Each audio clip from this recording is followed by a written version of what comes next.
Tu as un projet qui te trotte dans la tête depuis des mois, peut-être même des années. Si tu attends d'avoir la bonne formation, le bon moment, les bonnes compétences avant de te lancer, si tu te dis « je le ferai quand je serai prête », alors écoute l'épisode qui suit. Bienvenue dans Femmes 360, le podcast des femmes qui vivent à fond. Je suis Maïté et je suis heureuse de vous accueillir dans mon univers. Ici, on explore toutes les dimensions de la vie féminine, corps, carrière, maternité, bien-être, émotion et liberté. Parce qu'être femme, c'est tout sauf linéaire. C'est puissant, vibrant et multiple. Bonjour tout le monde, j'espère que vous allez bien aujourd'hui. Je suis ravie de vous retrouver dans un nouvel épisode de Femmes 360. Avant qu'on aborde le sujet du jour, j'avais envie de vous faire part d'une réflexion que j'ai eue et qui est dans ma tête depuis quelques semaines déjà et qui concerne le podcast. Et en fait, j'ai beaucoup réfléchi à qu'est-ce que j'ai envie que le podcast apporte, quel est un peu le fil conducteur de mes épisodes. Et en me posant cette question, je me suis aperçue que naturellement, la plupart des épisodes que je fais, ou en tout cas un des sujets qui reste quand même sous-jacent à tous les épisodes, et donc peu importe le thème, que ce soit la maternité, la vie professionnelle, le corps, les relations, en fait, il y a une question qui revient quand même régulièrement dans le fond, qui est est-ce que on existe pour soi en tant que femme ou est-ce que c'est simplement pour les autres? Et en gros, le sujet, c'est donc la reconquête de soi. Et en fait, aujourd'hui, j'avais envie que ce soit, entre guillemets, officiel, que la reconquête de soi en tant que femme devienne un peu le fil rouge des épisodes de Femmes 360.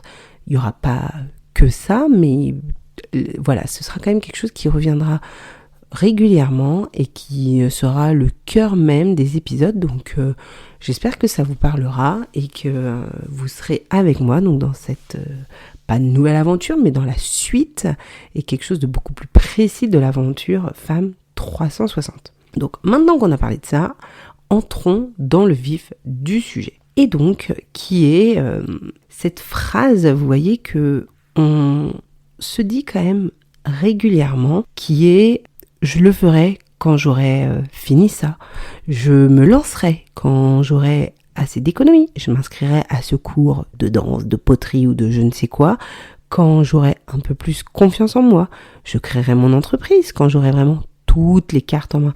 Vous voyez, c'est cette pensée qu'on a qu'il faut attendre d'être complètement prête à 100% pour enfin se lancer dans le ou les projets qui nous tiennent à cœur. Et des projets qu'ils soient professionnels, artistiques, personnels, sportifs, peu importe. Et aujourd'hui, on va vraiment s'attarder sur cette croyance que on doit être absolument prête pour se lancer dans quelque chose.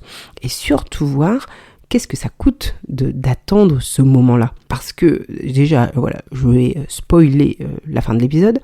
Le moment où on sera 100% prête n'existe pas. Donc, merci, au revoir Maïté. Non, je plaisante. Mais voilà, j'ai envie aujourd'hui que donc on déconstruise cette croyance et tout ce que je vais vous parler aujourd'hui, je me l'applique au quotidien encore à moi-même parce que je n'en suis pas encore sortie de cette croyance limitante et qui est toujours présente et parfois insidieusement. Donc, et c'est ça qu'on va étudier aujourd'hui. Donc vraiment, je me mets pas plus haut que vous.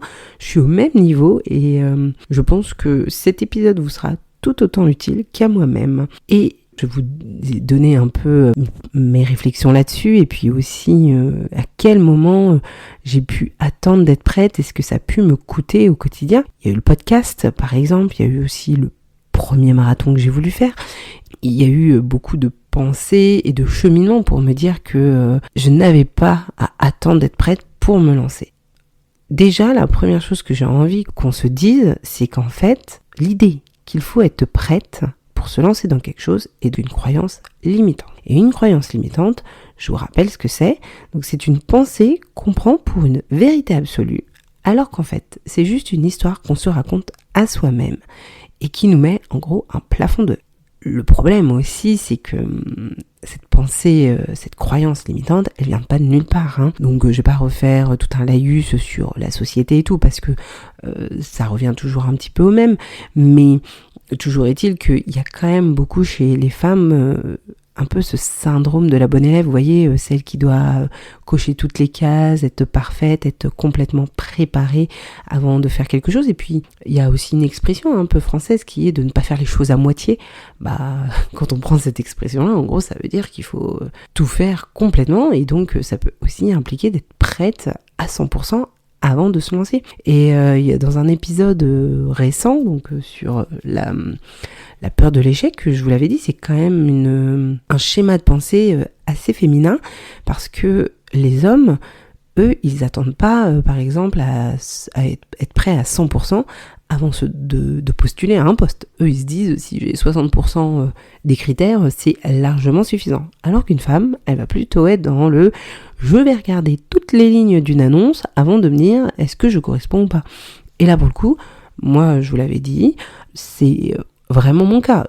Quand je vois des annonces, à l'heure actuelle, je me dis, ah oui, mais non, ça, j'ai pas. Ah oui, mais non, ça, la compétence, je suis pas sûre d'avoir. Non, je peux pas postuler. Alors que je pourrais très bien tenter.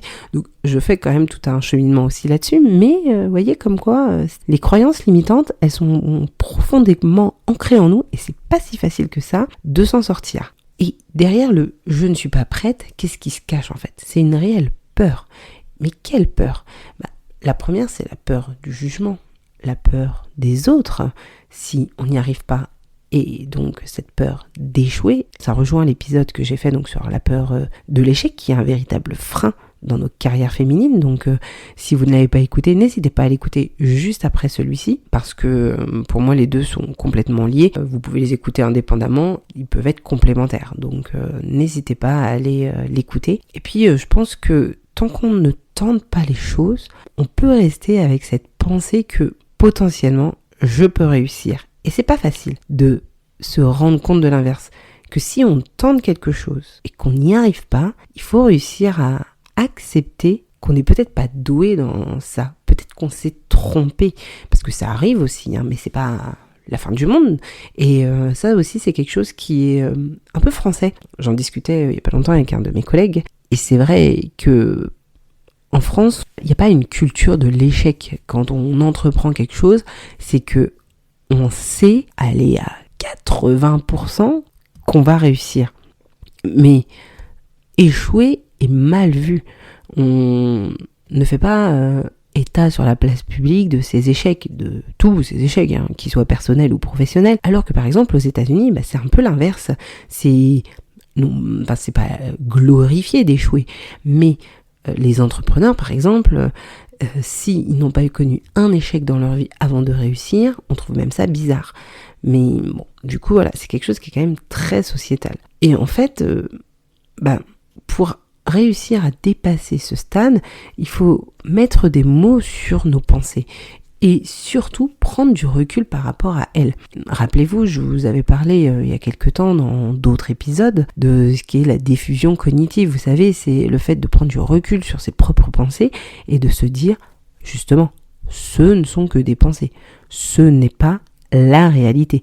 Et ça, je vous enjoins à le faire quand ça concerne peut-être un projet que vous avez envie de mettre en place et que vous avez cette pensée je ne suis pas prête.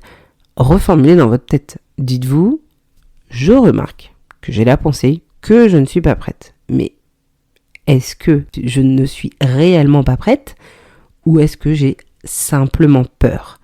Vous voyez, en gros, on fait un pas de côté. La pensée, elle est toujours là, mais ce n'est plus elle qui nous dirige. Elle redevient ce qu'elle a juste à être, c'est-à-dire une pensée. Une parmi des milliers que notre cerveau produit tous les jours. Et on peut la regarder passer sans lui obéir et dire « Ok, je sais que tu es dans un coin de ma tête, mais c'est pas pour autant que tu vas tout diriger. » Et pour ça, j'ai un petit exercice à vous proposer, c'est de répondre à 3 questions toutes simples, mais qui peuvent vraiment vous aider pour avancer dans votre cheminement de ce « j'attends d'être prête ». Donc la première question qui est: qu'est-ce que ça veut dire concrètement être prête pour le projet précis que vous avez en tête ? Deuxième question, si je devais cocher toutes les cases pour ce projet, lesquelles seraient-ce? Et, question complémentaire, est-ce que je suis sûre qu'elles sont toutes vraiment indispensables? Et dernière question, qu'est-ce que j'ai déjà comme ressources, compétences ou expériences qui peuvent me servir dès à présent?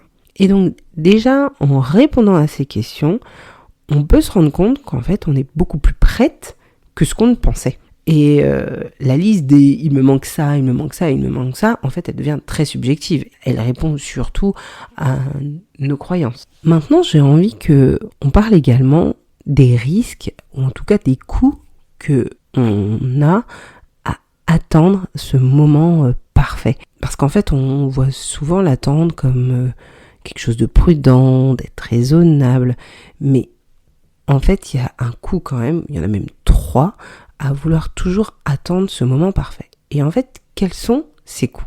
Le premier, c'est de passer à côté d'opportunités. Parce qu'une opportunité, par définition, elle ne reste pas. Vous savez, ça va être la rencontre avec quelqu'un, le poste de vos rêves, la place dans un programme de formation, un partenariat, une inscription quelque part qui se finit dans 48 heures. Et en gros, plus on attend, et plus on rate ce moment et on a de risques de passer à côté. Et qu'en fait, si ça arrive, le pire dans tout ça, c'est qu'on ne saura jamais ce que ça aurait pu être donné. Et vous connaissez sans doute l'expression qu'il vaut mieux avoir des remords que des regrets. Et c'est exactement ça. Il vaut mieux peut-être tenter et se dire j'ai pas réussi, que toujours rester avec ce questionnement en soi de et si j'avais tenté. Vous voyez la différence? Le deuxième coup, c'est aussi l'usure mentale. Car à force d'avoir un projet en tête qu'on ne concrétise pas, on se remet en question continuellement. On va en parler à 5, 10 personnes autour de nous qui vont nous donner du coup 5 à 10 avis contradictoires. Et donc, on va douter encore plus. On va se rajouter des conditions supplémentaires pour la réalisation de ce projet avant de se lancer. Et en fait, on finit par être en décalage complet avec soi-même et avec, en tout cas, la personne qu'on était au début de l'initiation du projet. Et au final de ce projet qui devait peut-être être le projet de votre vie ou quelque chose qui allait vous porter, en fait, il devient une charge mentale. Et ça, c'est l'inverse complet de ce qu'on cherchait. Et le dernier coup, donc le troisième, c'est que on finit par être catégorisé par les autres, mais principalement par soi-même, comme la personne qui commence plein de choses sans jamais aller au bout. Et c'est terrible pour la confiance en soi. Moi, perso, j'ai été cette personne-là pendant de nombreuses années. Par exemple, pour tout vous dire, j'ai fait une formation en ligne pour être agent de voyage. Et donc, je m'étais dit qu'à un moment donné, que j'allais lancer mon propre business de travel planner. Et en fait, j'ai jamais été au bout du projet. Je m'étais trouvé mille et une excuses. Vous voyez, ce genre de choses. Et en fait, le souci quand c'est comme ça, c'est que notre cerveau, il enregistre cette croyance que on est quelqu'un qui n'arrive pas à finir ce qu'elle commence. Et donc, ça nous conditionne et on finit par devenir cette personne-là, de se lancer dans des projets et de ne pas aller au bout. Mais ça peut être pour un projet sportif, ça peut être pour un projet professionnel ou que sais-je, mais vous voyez, d'initier et de ne jamais terminer. Et le problème, il vient surtout du fait qu'on démarre souvent dans des conditions impossibles qu'on s'est fixées inconsciemment et on attend tellement de nous-mêmes qu'en fait, on se décourage au premier obstacle, mais parce qu'on s'est mis la barre trop haute.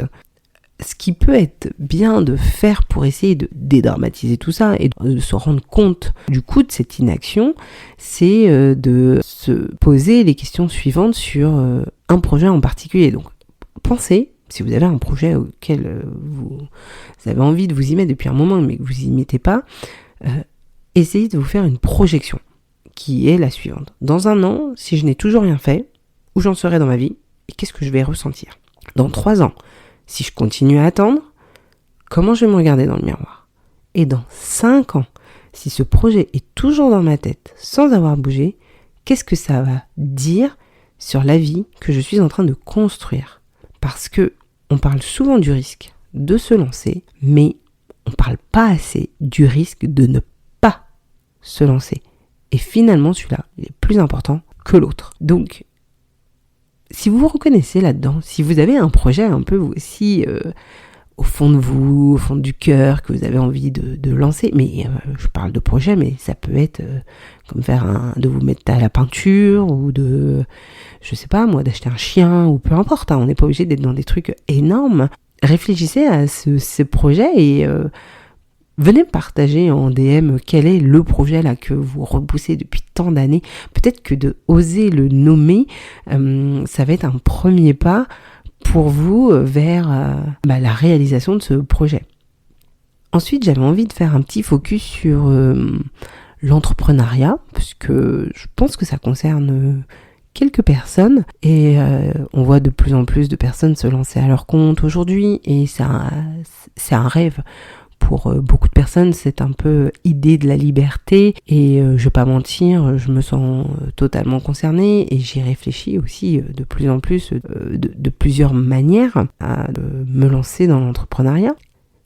Lancer son activité, vous voyez, devenir indépendante, créer quelque chose qui nous ressemble, ça peut et à la fois être stimulant et à la fois faire peur et c'est surtout qu'on se dit dans ce type de projet qu'il faut complètement répondre à l'injonction de être totalement prête pour se lancer. Sauf qu'en fait, comme je le disais en tout début d'épisode, on n'est jamais prêt à 100%. Et je pense, même si je n'en suis que au tout début d'une aventure entrepreneuriale, que on ne peut pas être prêt et prête à 100%. Parce qu'en fait, c'est justement, je pense, la définition d'entreprendre, c'est de naviguer dans l'inconnu, c'est de découvrir des choses au fur et à mesure, c'est de construire pas à pas, et qu'en fait, si on avait déjà toutes les billes en main, on construirait tous déjà des empires dès le départ, et en fait, c'est pas ça. Les entreprises, elles montent au fur et à mesure, et tous les entrepreneurs à succès aujourd'hui, ils ont tous commencé finalement en bas de l'échelle, et ils ont tâtonné pour réussir, et puis il y avait des domaines dans lesquels